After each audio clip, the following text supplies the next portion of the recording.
요즘 3주간에 걸쳐서 같은 주제를 갖고 여러분과 나누고 있습니다.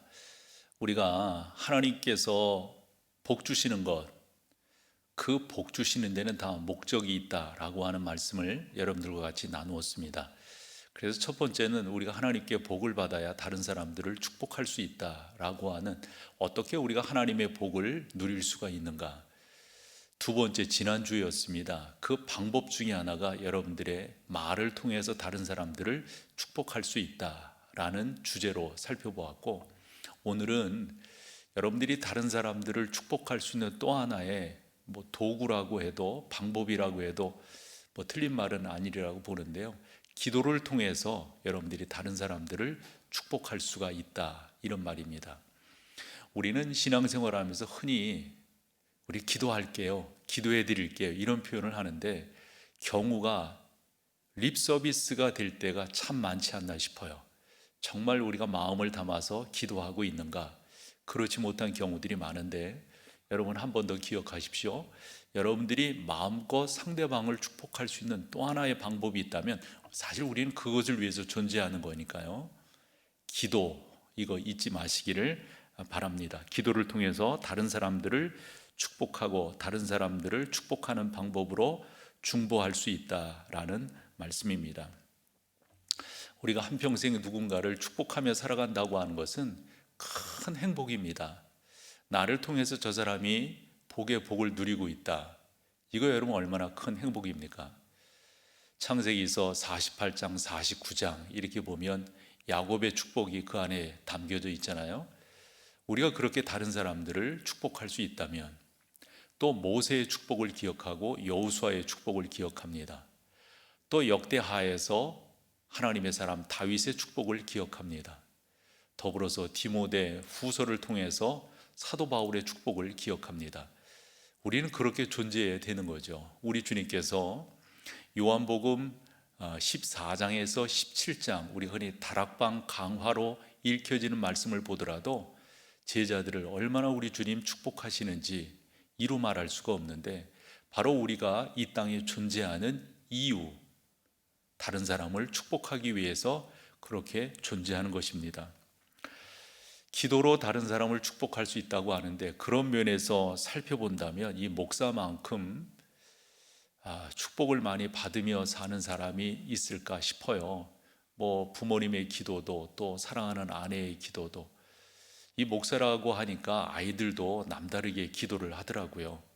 게다가 교회로 본다면 우리 장로님들이 목사를 위해서, 우리 권사님들, 저는 우리 교회 처음 부임에서부터 권사님들이 얼마나 기도하시는 분들인가, 특별히 밤을 새워 목사를 위해서 기도하고, 또 중보기도로서 목사의 설교를 위해서 기도하는 그러한 기도들을 잊을 수가 없습니다. 성도 여러분들의 기도 얼마나 저에겐 감사한지 모르겠어요. 이것이 저에게 축복이 된다고 하는 것을 제가 진솔하게 고백하잖아요. 만약 누군가가 여러분들이 그렇게 축복을 해 주셨다라고 하는 것을 기억한다면, 그거야말로 너무도 승리하는 삶이라고 생각을 합니다. 그런데 저는 조금 죄송한 면이 없지 않아요. 저희 선배 목사님들이 그런 말씀 꽤나 하셨거든요. 나는 집사님을 오늘 기도하면서 신방했어요. 오늘 새벽에 신방이 기도하셨다는 말이거든요. 그러면서 어른들이 그런 표현들을 하셨어요. 교인들을 쭉 이렇게 새벽 시간에 생각하면서 이게 기도잖아요. 이러면서 신방을 하고 살피고 하나님께 아뢰인다고. 종종 제 지인 가운데 그분은 이런 말씀을 하세요. 목사님 오늘 새벽에 만났어요. 만난 적이 없는데. 그 말이 뭐예요? 새벽 시간에 기도하면서 저를 만났고 저를 위해서 기도했다, 이런 말씀 아니겠어요? 그런 이야기를 들을 때 너무도 감사해요. 참 저도 그렇게 더더욱 여러분들이 하나님의 사람들로 세워져 가게끔 더 열심히 기도하며 주 앞에 간구하도록 하겠습니다. 어느 성도들을 이렇게 뵈면은 이렇게 기도하는 것을 상당히 쉽게 생각하세요. 마치 호흡하는 것처럼, 노래하는 것처럼. 늘상 그러한 삶을 사시는 거죠. 그것도 얼마나 복된 삶인지 이루 말할 수가 없습니다. 우리는 그렇게 기도하며 상대방을 축복하며 살아야 될 것입니다. 사도 야고보가 이런 말을 했습니다. 서로 기도하라. 서로 기도하라. 의인의 간구함은 역사하는 힘이 큽니다. 이런 말씀을 우리가 보게 됩니다. 서로 기도하는 게 우리가 이 땅에 존재하는 이유예요. 여러분들이 그렇게 상대방을 축복할 수 있는 거죠. 그렇게 서로 기도하는 것에 대한 좋은 예가 오늘 본문이라고 생각을 합니다. 사실 1절에서 5절까지만 봤지만 그 뒤로 19절까지 하나의 문단으로 이렇게 볼 수가 있습니다. 그래서 보면 예루살렘 교회가 서로를 위해서 얼마나 기도하는 교회였는가 하는 것을 우리가 알 수가 있습니다. 사도행전 12장의 대강을 살펴보면 헤롯이라고 하는 왕이 등장하는데, 사실 성경에는 헤롯 이렇게 표현하지만 예를 들어 예수님이 탄생하실 때의 그 헤롯은 헤롯 대왕입니다. 헤롯 대제. 그러니까 사도행전 12장에 등장하는 헤롯 안티파스 1세에게는 할아버지가 되는 거예요.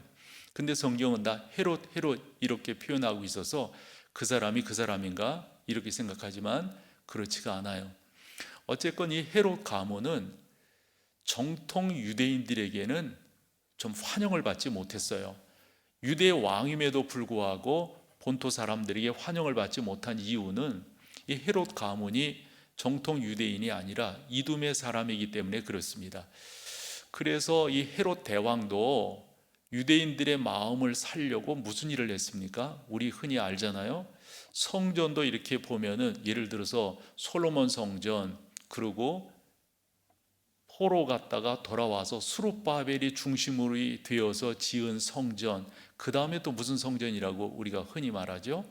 헤롯 성전. 이 헤롯이 정통 유대인들의 마음을 살려고 46년에 걸쳐서 그 성전을 짓습니다. 그래서 예수님에게 제자들이 성전을 지나가면서 자랑하잖아요. 얼마나 의리의리하냐고. 그때 우리 주님께서 돌 위에 돌 하나 남지 아니하고 부서지게 될 것이다 라는 말씀을 하죠. 어쨌건 이 헤롯 가문은 정통 유대인이 아니기 때문에 유대인들의 마음을 살려고 부단히 노력을 합니다. 부단히 노력하는 것 중에 하나가, 여러분들이 예루살렘을 가시면 알지만은 해발 600 정도 되기 때문에 물이 없어요. 기드온 샘, 아주 좀 이렇게 성 바깥에 있는 곳이거든요. 그래서 이 헤롯 가문이 뭐를 만드냐면 수로를 만들어 가지고 이 예루살렘 성 안에다가 연못을 만듭니다. 그처럼 정통 유대인들의 마음을 살려고 이 헤롯 가문이 무척이나 수고하고 노력을 합니다. 그 노력 가운데 하나가 이 헤롯 안티파스, 사도행전 12장에 등장하는 이 헤롯은 딱 판세를 보니까 정치하는 사람이니까 어디가 가렵고 뭐가 부족하고 이런 걸 알잖아요. 유대인들에게 그 당시 눈의 가시처럼 여겨졌던 게 다름이 아니라 신흥 종교라고 볼 수가 있어요. 그 사람들 쪽에서 보면 예수님을 믿는 사람들이 눈의 가시처럼 보였어요. 옳거니 그래가지고 예루살렘 교회 지도자급 되는 두 사람을 가두게 됩니다. 하나는 야고보고 또 하나는 베드로입니다. 쭉 아마 그 여론을 읽었겠지요. 이 사람을 처형시키는 것이 유대인들의 환심을 그래서 2절에 보면 야고보를 처형을 시킵니다. 성경은 순교를 했다 이렇게 말을 하죠. 그리고 나서 베드로도 그렇게 해야 되겠다 싶었는데 때마침 6월절이고 무교절이에요. 6월절을 그날 지키고 나면은 일주일간을 무교절, 즉 누룩이 없는 떡을 먹는 그런 절기인데 이때는 형을 집행을 하면 안 되는 거예요. 그래가지고 이 헤롯이 단단하게 이 베드로를 지키는 겁니다. 4명씩 4패로 이렇게 지키는데, 그 사진 하나 보여주시면은 베드로가 가운데 있고요. 양 옆으로 그 수갑을 이렇게 채워가지고 꼼짝을 못하게끔 이렇게 하는 거예요. 그렇게 4패로 지키니까 바로 감옥 안에서도 그렇고 바깥에서 또 바깥에 이렇게 아마 우리 군대 말로 철통 경계를 한다 이런 말 하잖아요. 아마 그렇게 지켰으리라고 생각을 합니다. 그런데 그때 5절에 봤더니 예루살렘 교회는 어떻게 했다는 거죠? 이에 베드로는 감옥에 갇혔고 교회는 그를 위하여 어떻게 해요? 간절히 하나님께 기도하더라, 이 빌었다 하는 겁니다. 그때 성령 하나님께서 역사하셔서 이 베드로가 그 감옥에서 나오게 되어지고, 나온 그 후로 헤롯은 그 책임을 간수들에게 물어서 그 간수들을 처형시켰다라고 하는 게 사도행전 12장 1절에서 19절까지의 전체의 대강이에요. 보면은 기도가 이와 같은 놀라운 역사를 이루어낸다 하는 겁니다. 근데 오늘 저의 설교는 조금 방향을 틀었어요. 우리가 이렇게 기도하면 이런 역사가 일어난다 하는 것도 설교하면 좋겠지만 일반적으로 그런 내용들은 잘 알고 계세요. 그래서 오늘 저의 설교는 기도를 통해서 여러분들이 다른 사람들을 축복할 수가 있는데, 적어도 그 기도를 어떻게 이해해야 할 건가, 인식해야 할 건가, 이런 차원에서 질문을 던져가며 말씀을 나누려고 합니다. 그 첫 번째가, 기도가 응답되는 게 말이에요, 나 때문이냐 하는 거예요. 나로부터냐 하는 거예요. 이게 상당히 이상한 질문 같기도 해요. 당연히 기도한 사람을 통해서 그런 역사가 이루어진다라고 생각할 것 아닙니까? 그런데 적어도 여러분들이 기도하는 하나님의 사람들이고, 제 표현을 오해 안 하셨으면 좋겠어요. 개혁주의 신앙을 갖고 있잖아요. 적어도 우리는 장로교 교인이잖아요. 그렇다고 한다면 기도라고 하는 그 중심 자체를 나로부터 풀어가면 안 된다 하는 것이죠.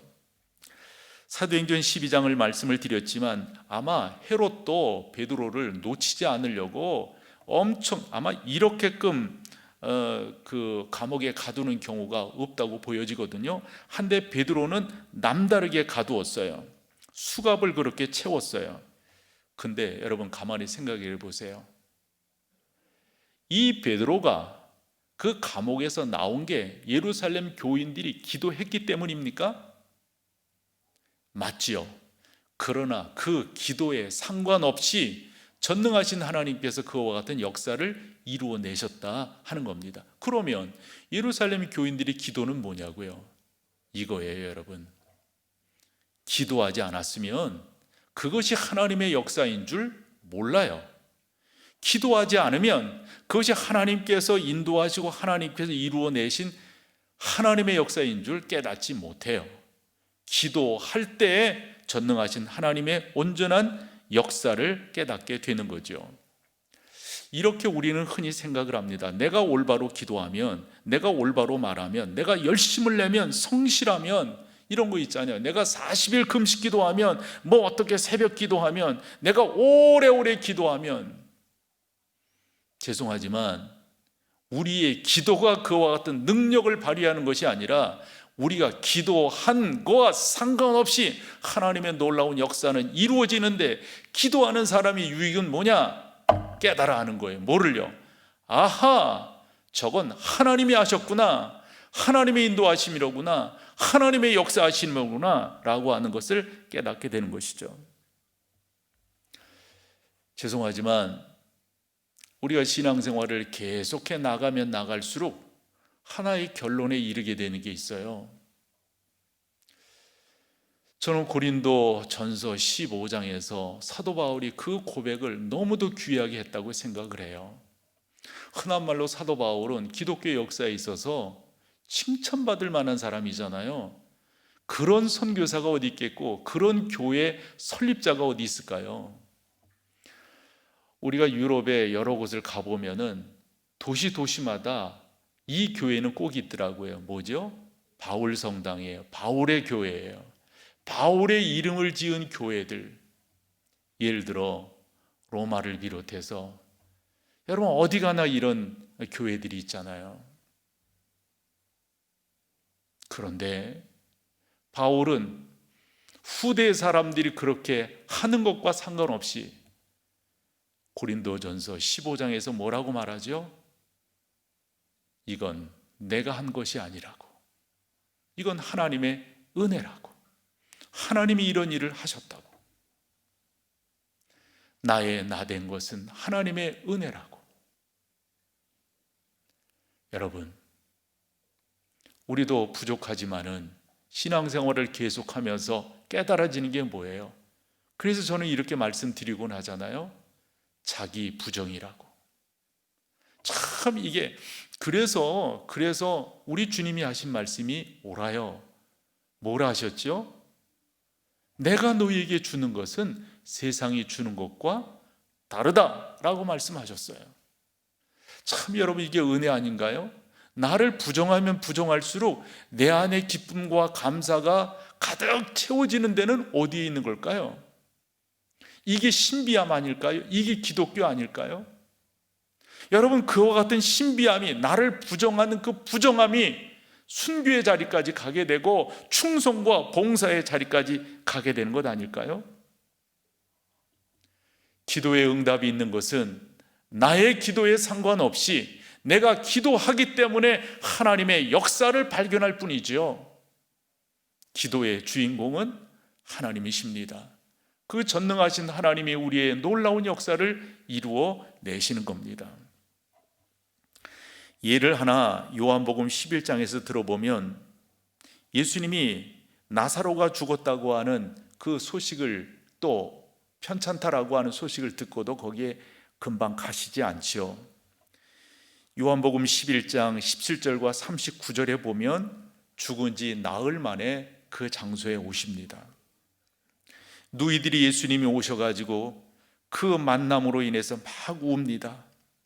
군중들이 모였을 때도 예수님께서 그 가운데서 우십니다. 41절로 43절을 이렇게 보면 이렇게 요약을 해볼 수 있습니다. 우리 주님 기도하십니다. 아버지, 당신께서 내 기도를 들으시는 줄을 압니다. 지금 이 기도를 들으시는 줄을 믿습니다. 내가 큰 소리로 기도하오니 주여. 그 다음이 뭐예요? 이들로 하여금 내가 하나님의 아들인 것을 믿게 하옵소서. 그래서 요한복음 11장 45절로 가보면은 나사로가 살아났다라고 하는 것보다도 더 중요한 것이 뭡니까?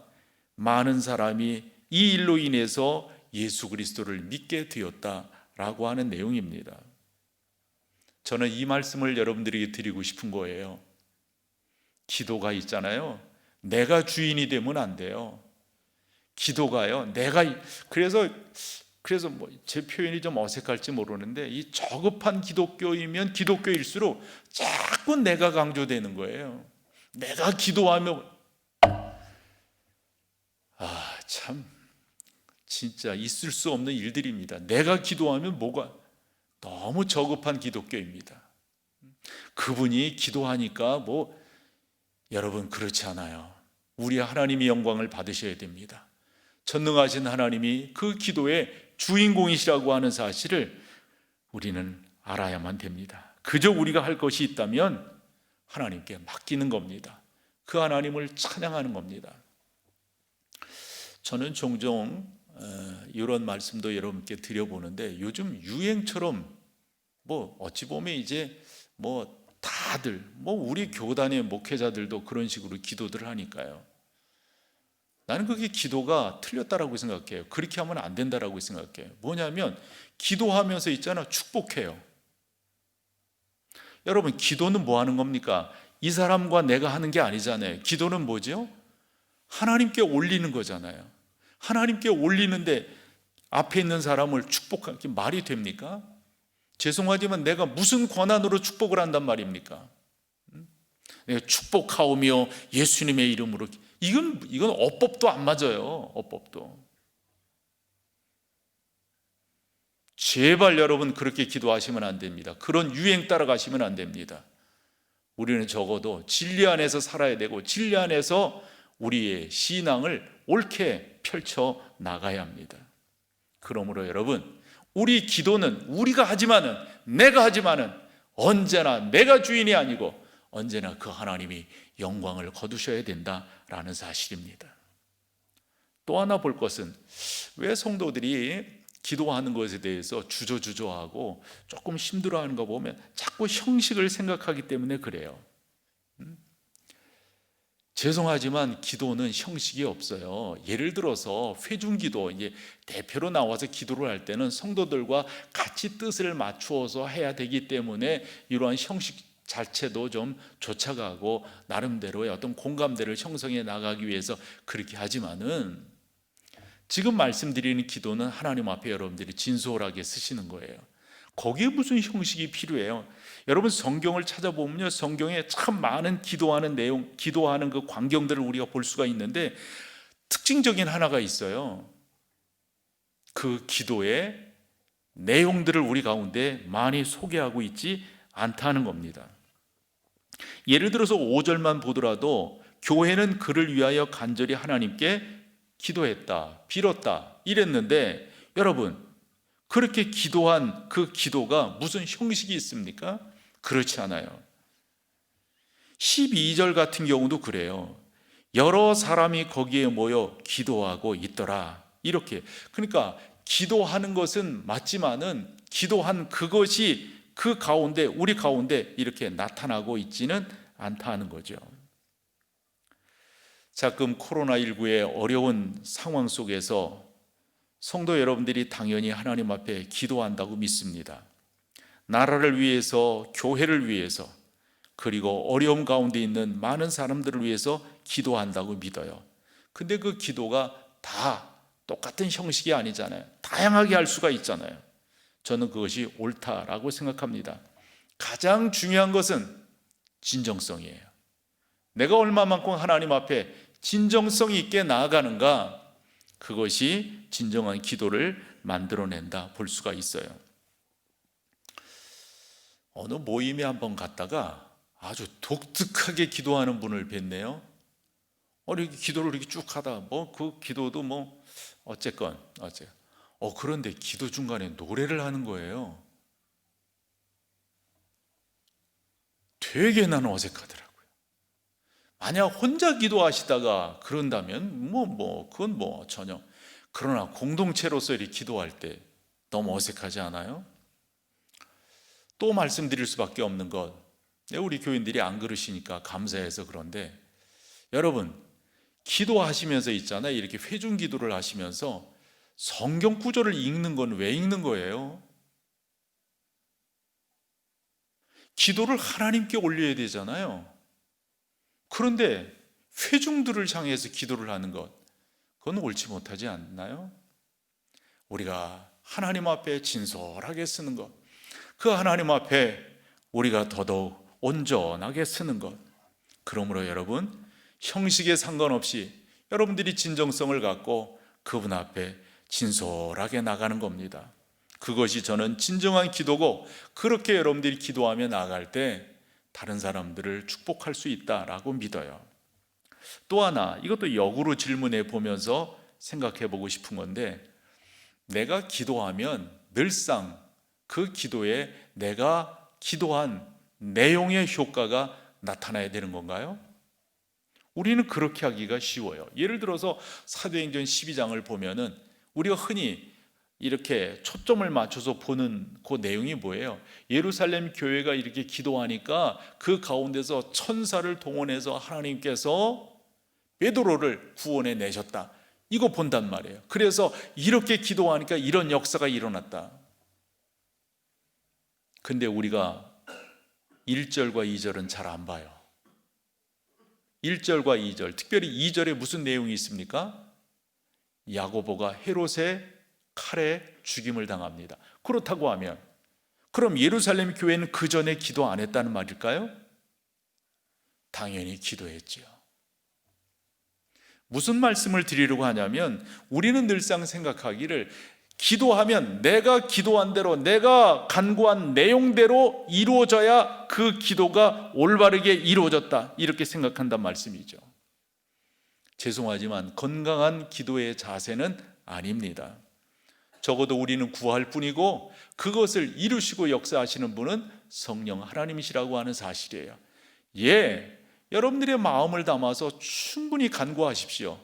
그러나 그것을 결정하시는 분은 하나님이세요. 그런데 감사한 것은 있잖아요.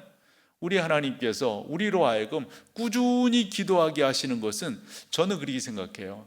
하나님께서 우리 가운데 구하게끔 허락하신 내용이라고 믿어요. 여러분들이 무언가를 있잖아요, 꾸준히 기도해 나가는 것은 저는 예사로운 것이 아니라 이렇게 생각하니까요.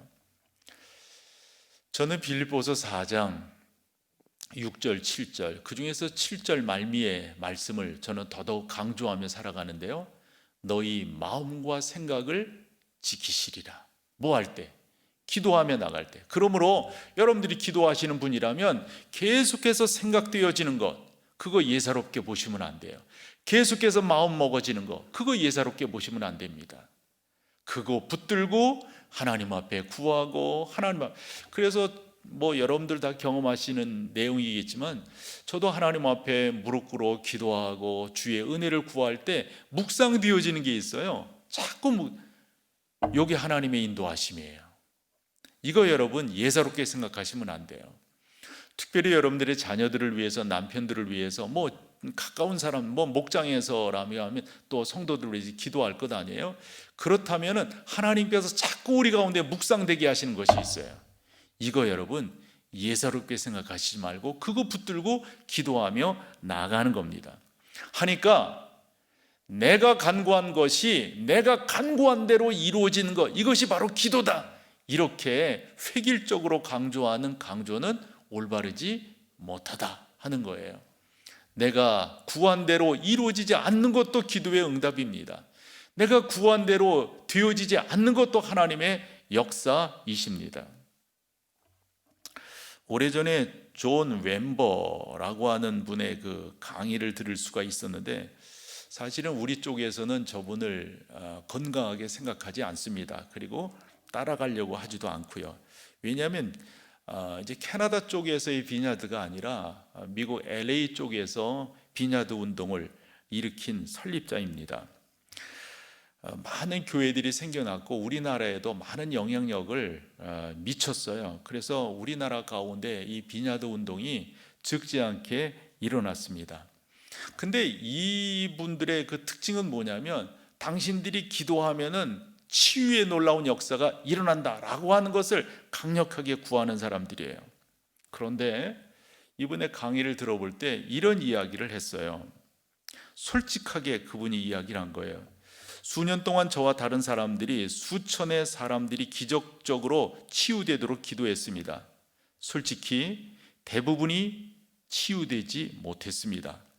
그러나 어떤 사람들은 치유되었습니다. 제가 아는 것은 모든 경우에 기도가 도움이 되었다는 것입니다.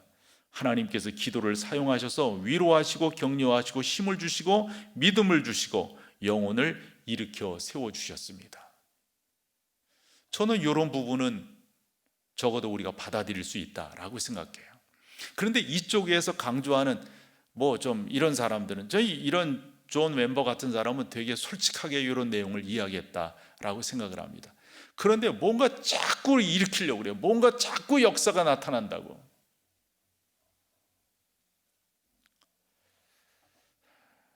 제 그 부목사 처음 할 때 90년 초죠. 그때 교인 한 분이 이제 대전에 있을 때인데 그 할렐루야 기도원, 이 포천에 할렐루야 기도. 그래서 그 대전에서 이제 그 신방 같이 가기를 원하시는 분들 승합차에 이렇게 모시고 제가 운전하고, 그리고 또 거기 사람들이 가기를 좋아하는 게 그 기도원에서 나오는 물이 있어요.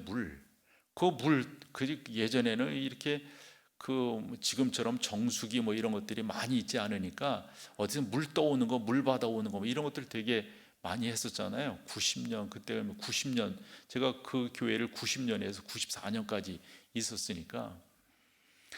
그래서 이렇게 가면 이제 물을 떠오고 그러는데, 그때 그 김계화 전도사라는 분이 성령 수술을 한다고 그래가지고 저도 그 광경을 봤거든요. 그럼 나오게 하면, 그 환자를 이렇게 나오게 하면 거기 이렇게 눕히고 말이에요. 손으로. 그 뭐 TV에도 많이 나오고 그랬잖아요. 그러면 손에 피가 그냥 그래서 뭐 끄집어내고 그런다고 그러고, 참 그것도 뭐 설명을 못 하겠어요. 예, 저는 이렇게 정서상 그런 것들이 잘 안 맞아서 가서 보기는 했고, 뭐 사람들이 뭐 여러와 같이 하고 뭐 그 또 그런 기도원이, 아류의 기도원들이 또 전국에 많이 생기고 막 이럴 때 저는 바깥에 이렇게 좀 나와 있었는데 뭐 그런 게 한두 번이 아니니까 간 적이. 그런데 이건 아니다 싶은 걸 딱 발견한 거예요. 그게 뭐냐면 그 기도원에서 물이 나는 그 우물이 있는데 그 우물을 뚜껑을 덮었어요. 여러분, 그 기도원이 무슨 성경에 나오는 실로암 연못입니까?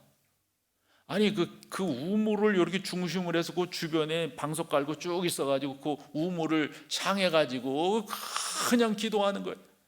내가 그랬어요. 이건 미신도 이런 미신이 없다 그랬어요. 이렇게 가리키고 이렇게 한다면 이건 무당이나 다를 게 뭐가 있냐고.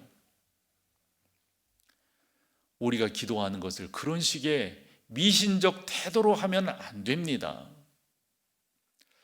유럽 코스타를 갔을 때 그때 그 친구가 거기에 와 있어서 이야기를 들었다고 하면서 저도 듣게 된 건데요. 여러분들도 아마 그 책 보셨을 거예요. 하늘에 속한 사람, 중국의 윈 형제 있잖아요. 근데 저 하늘에 속한 사람 저 책을 지은 저 친구가 솔직히 고백하는 거예요. 뭐를요? 사실 가짜라고. 참 이게 그 우리말에 좀 독한 말로 능지처참 이런 표현을 하는데, 아니 하나님을 욕되게 해도 그렇게 욕되게 해도 되는 거예요. 제가 우리 교회에서 20년 목회를 하면서 부끄러운 하나가 있어요. 왜냐하면 처음에 그게 그런 줄 몰랐어요. 그 사진 하나 보여주실래요? 사실 저분이 이제 이상준, 이제 처음에는 저분이 집사님이셨어요. 제가 간증 프로를 진행할 때 저분이 우리나라의 간 이식 수술 1호예요. 1호 간 이식 수술. 그 수술은 뭐 저 강동에 있는 그 큰 병원 있죠. 거기가 저걸 잘한다고 그래서 1호인데, 근데 저분보다 늦게 한 분들이 다 사망하셨어요. 근데 저분이 오래 이렇게 하시는 거예요. 그래서 사업도 잘하시고 그러다가 너무도 하나님의 은혜가 고마워가지고 저분이 출판사를 하나, 그래 이런 식으로 하나님의 은혜를 선포하고 전해야 되겠다 해서 출판사를 하나 만든 게 서로 사랑이라고 하는 출판사예요. 거기서 많은 책들이 나오는데 그 많은 책 중에 어떤 책이 나왔냐면 알파라고 하는 책이 나오게 돼요. 이 알파라고 하는 것은 영국에서 전도 프로그램으로 개발된 것인데, 그 개발된 그 알파라고 하는 내용을 이분이 그 책으로, 그러면서 이분이 거기에 알파 코리아, 이제 영국에서 나온 그것이 우리나라에 들어오면서 알파 코리아 그러고 대표를 하는 거예요. 그러면서 저한테 한번 이 세미나를 해보지 않겠냐고. 그래서 저는 전도 세미나인 줄 알고 그런 데다가 거기에 이사장으로 있는 분이 저 일산 쪽에 뭐 아주 통합 측에서는 대형 교회입니다. 그 교회 담임 목사고 또 여타 교회들이 이런 걸 한다니까. 그리고 거기에 멤버로 오는 분들이 우리 교단의 목사들도 있었어요. 그래서 왔는데 제가 뜨끔한 게 뭐냐면, 이분들이 와서 그런 전도 집회를 한다고 하면서 뭐를 하냐면 쓰러트리는 거 있죠. 쓰러트리는 거. 이렇게 뭐 기도한다, 쭉 밀면 그냥 자빠지는 거예요. 아니 쓰러지면 뭐하고 안 쓰러지면 뭐 할 거예요? 그때 쓰러진 사람들 지금 어떻게 살아가고 있는데요? 참 되게 사람들이 되게 단순해요. 근데 이건 또 약과예요. 약과. 또 무슨 일을 했냐면, 그게 지금부터 한 15년 전 우리 그저 비전을 짓고 바로 그 4층에서 한 거예요. 또 뭐를 했냐면 아말감 이빨이 금이빨이 되는 거예요. 그러면서 뭐 하고 따라하라고 그러고 뭐. 참. 그래서 제가 우리 교단의 목사가 거기 같이 왔길래, 야, 이게 뭐 하는 거냐 이게. 그렇게 물었더니 자기는 또 정형외과 쪽이라네. 그건 또 뭔 말이냐 그랬더니 사람들이 보면 다리가 짝짝이래요. 그래서 기도하면 짝짝이인 다리가 이렇게 맞아지고 그런대요. 그만하자. 이상준 그분에게 제가 그랬어요. 그 사진 다시 한번 보여줘요. 이게 뭐 다 유튜브로 뭐 제가 따르게 말할 수도 없어요. 이게 다 뭐 알려지는 건데, 요번 우리 성탄절 예배 같은 경우도 한 2,600회 봤더라고요. 그러니까 제가 말하는 게 여러분 이게 다 맞는 거예요. 내가 저분한테 그랬어요. 성교사님, 그때는 집사님, 그 대표님이라고 불렀는데, 나는 사실 믿고 이렇게 했는데 이게 뭐 하는 거냐고, 이게 무슨 전도 집회냐고. 하나님께서 은혜를 주셔서 이제 내려주세요, 사진. 그래서 지난 시간들을 이렇게 보면 말이에요, 진짜 위태한 거예요. 하나님의 은혜를 베풀지 아니하셨으면. 사랑하는 여러분, 여러분들이 기도해서 뭘 어떻게 이루시는데요? 여러분들이 기도한 것이 안 나타나면 어떤데요? 소원을 갖고 아뢰이세요. 결정권자는 여호와 하나님이세요. 그분이 가장 좋은 곳으로 역사하실 거예요. 그 전능하신 하나님이 우리의 하나님이시니까요. 저는 믿는 게 그거예요. 내 뜻대로, 내 생각대로, 내 원대로 안 된다 할지라도 나는 그 하나님을 신뢰한다. 왜요? 그분이 늘 오르셨어요. 그분이 늘 옳게 하셨어요. 여러분들의 기도가 그렇게 주 앞에 나아가기를 축원합니다. 하면서 하나 더 정리할 것은, 왜 그러면 우리가 기도에 힘을 얻지 못하는가? 왜 기도에 더욱더 효과적으로 나아가지 못하는가? 몇 가지가 있더라고요. 간단하게 말씀을 드려보면, 먼저 야고보서 4장 2절을 읽으면서 나눠볼게요. 같이 한번 읽어보세요. 시작. 너희는 욕심을 내어도 얻지 못하며 살인하며 시기하여도 능히 취하지 못하므로 다투고 싸우는, 그 다음이 중요합니다. 뭐죠? 너희가 얻지 못하면 구하지 아니하기. 여러분, 왜 우리가 기도하지 못하는 줄 아세요? 왜 우리의 기도가 힘이 없는 줄 아세요? 요 말이에요. 지속적으로 기도하지 않기 때문이에요.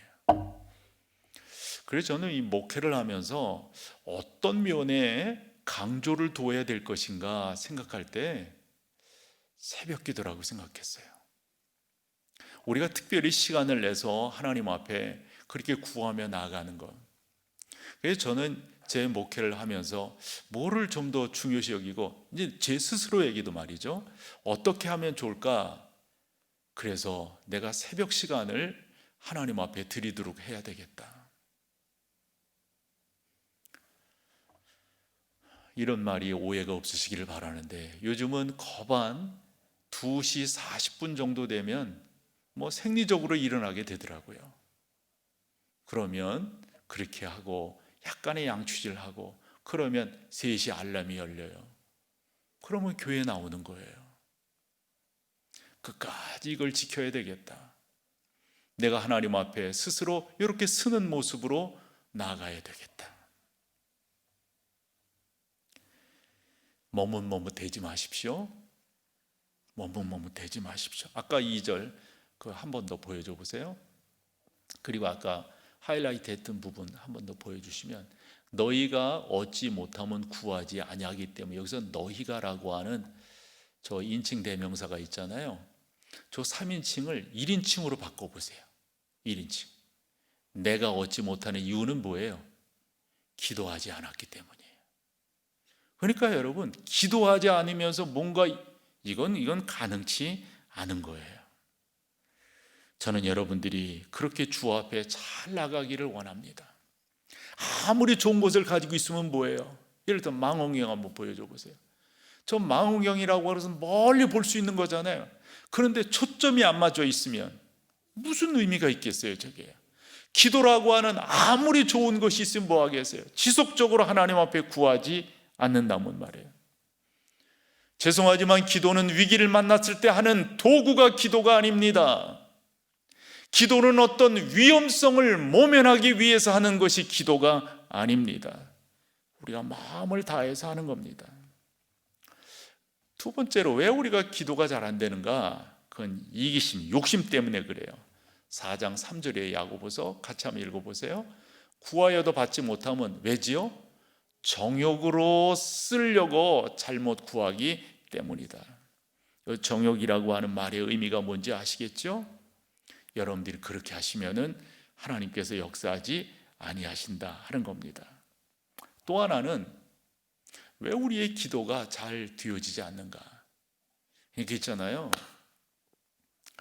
요즘에 이렇게 뭐를 보면은 가장 중요한 우리가 흔히 그런 표현을 하죠. 핵심 그 키워드는 진정성이에요. 진정성. 뭐 노래를 하거나 다 요즘은 그래. 어떤 특별한 모델이 없어요. 요즘은요. 뭐 예를 들어서 제가 그 아나운싱을 배울 때는 성우는 이런 식으로 해야 된다라고 하는 어떤 폼이 있었어요. 근데 요즘은 그런 게 없어요. 진정성을 담아서 그렇게 하면 되는 거예요. 어떤 폼이 없어요. 폼이 없어요. 뭐 노래건 뭐건 다 그래요. 뭐 제일 중요한 건 뭐냐? 진정성이에요. 설교도 예전에 설교라고 어떤 폼이 있었잖아요. 이런 어떤 모델들이 있었고 이제는 그렇지 않아요. 이제는 진정성이에요. 여러분, 기도가 그래요. 기도가 그런데 번듯하게 뭐를요?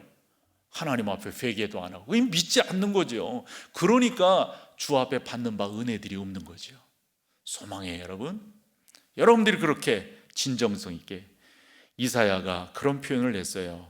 오직 너희 죄악이 너희와 너희 하나님 사이를 갈라놓았고 너희 죄가 그의 얼굴을 가리어서 너희에게서 듣지 않으시게 합니다.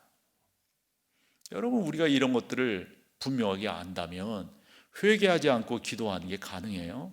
우리 주님께서 이런 말씀도 하셨어요. 마태복음 5장 23절 24절입니다. 같이 한번 읽어보세요. 시작. 그러므로 예물을 제단에 드리려. 이제 예배하려고 하는 거예요. 그러다가 뭐가 딱 생각나요? 내 형제에게 원망 들을 만한 일이 있는 것이 딱 생각나. 그러니까 지금 우리의 예배하고는 다른 거잖아요. 제물을 바치고 이렇게 하는 건데 그때 뭐가 스탑되면 되겠어요? 그거 불 붙여서 태우려고 그러는데 그만 조금 이따 불 붙이세요 이러면 되겠어요? 이거 찔렀는데 막 이제 배 갈라야 되는데 조금 이따 하세요 이 되겠어요? 근데 우리 주님은 그렇게 해서라도 해요. 그렇게 해서라도. 그러면서 그 다음 절로 24절로 가보세요. 예물을 제단 앞에 두고 그렇게 해서라도 먼저 가서 형제와 화목하고 그 후에 와서 예물을 드려라. 그것이 하나님께서 받으실 만한 것이다. 죄송하지만 이런 부분들이 우리 가운데 너무 약합니다. 너무 약해요. 그래서 이 설교를 준비하다가 좋은 나름대로 정리한 그 내용을 하나 사진으로 이렇게 보게 되었어요. 한번 보여줘 보세요. 저 내용이 뭐냐면 이런 내용이 쓰여져 있더라고요. 제사보다 순종이 헌금보다 화해가 먼저인 줄 알지. 어려운 줄 알지만 먼저 해결하고 오겠니? 그리고 뒷말이 뭐냐면 아버지의 말씀, 우리 주님의 말씀이에요. 먼저 그거 해결하고 와라. 저도 이제 이 성격의 차이일 수는 있겠지만 뭐가 불편하면 저도 뭐가 잘 안 되더라고요. 사람도 그런데 전능하신 하나님 오죽하시겠어요. 이게 있잖아요. 입에 침이나 바르고 하지 뭐 이런 말이 있죠. 번지르르하게. 아니 여러분, 사람도 못 속이는 판에 하나님을 어떻게 속이겠어요? 그 하나님 우리의 속속들이 다 아시는데. 우리의 기도가 제대로 안 되는 것 중에 하나가 또한 믿음이 없어서 그렇습니다. 믿음으로 하나님 앞에 올리셔야 됩니다. 우리 늘상 암송하고 있죠. 히브리서 11장 6절 뭐죠 여러분? 믿음이 없이는 하나님을 기쁘시게 하지 못하나니. 그럼 믿음이 있다는 건 뭐예요? 그 두 가지예요. 뭡니까? 하나님을 기쁘시게 하지 못하나니 뭐예요 여러분? 그 하나님께 나아가는 자는 반드시 그가 계신 것과 당신을 찾는 이들에게 상 주시는 이심을 믿어야 할지니라. 이 믿음을 딱 갖고 나가는 거예요. 결론, 여러분, 기도가 뭐지요? 여러분들은 그 기도를 통해서 다른 사람들을 축복할 수 있어요.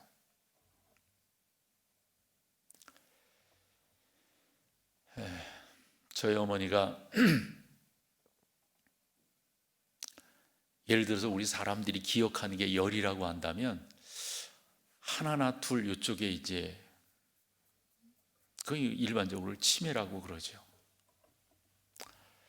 그 자존심 강한 양반이신데 그 분명히 그 치매거든요. 근데 어머니 그게 인정 안 하세요. 인정 안 하세요.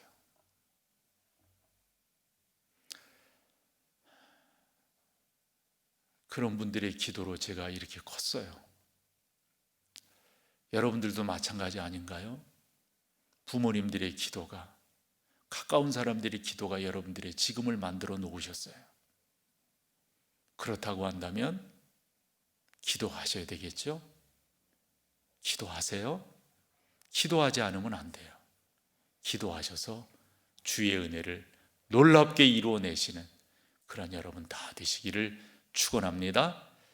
댁에 계시더라도 자리에 일어나셔서 우리 마지막 찬양으로 주 앞에 나가겠습니다. 주께 힘을 얻고 그 마음에 시온의 대로가 있는 그대는 하나님의 축복의 사람이죠. 주님 그대를 너무 기뻐하시죠.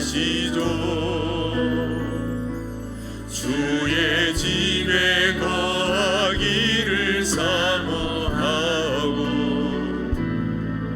주를 항상 찬송하는 그대는 하나님의 축복의 사람이죠. 주님 그대를 너무 사랑하시죠.